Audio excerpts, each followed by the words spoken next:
sindikat judol yang terungkap akhirnya Tribuners. Dan tentunya ini ternyata lagi-lagi jaringannya ini dari luar negeri, ada dari Cina dan juga Kamboja.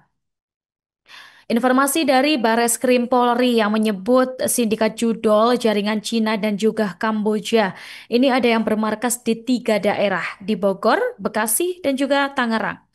Dan ini dikabarkan mendapatkan keuntungan yang sangat fantastis ya dari hasil kejahatan judol.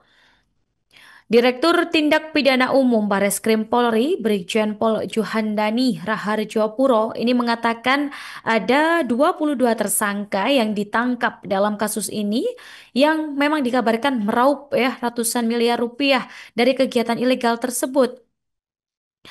Memang ya, hasil dari kejahatan ini digunakan oleh pelaku untuk kebutuhan pribadi dan juga kegiatan judol tersebut. Dan para pelaku ini memperoleh keuntungan ratusan miliar rupiah. Dan ini cukup fantastis karena diraih hanya dalam kurun waktu 1 tahun, Tribuners.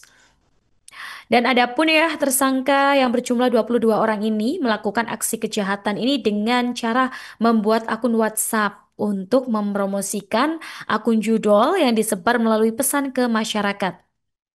Dari Juhandani ini menyebut juga ya hasil kejahatan ini disamarkan oleh para tersangka dengan sejumlah cara yang tentunya ini agar tidak terendus ya kejahatan ini.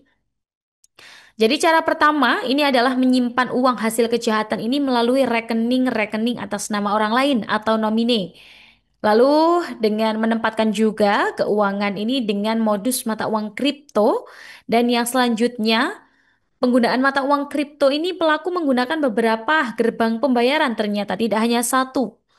Dan barang bukti ini sudah ditemukan ya di antaranya 354 unit handphone dari berbagai merek dan tipe dan juga 1 unit mobil, 23 set komputer dengan CPU, 1 unit modem, 2.648 kartu perdana. Dan ini tidak hanya dari satu provider tapi dari berbagai provider.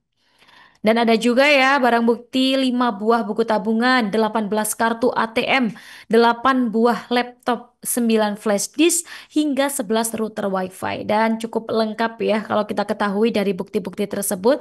Dan mungkin imbauan juga untuk seluruh masyarakat agar tetap berhati-hati ya untuk tidak tertipu dan tetap simak begitu informasi-informasi yang detail dan penting sesuai fakta. Jadi jangan hanya asal klik saja begitu. Download Tribun X sekarang, menghadirkan lokal menjadi Indonesia.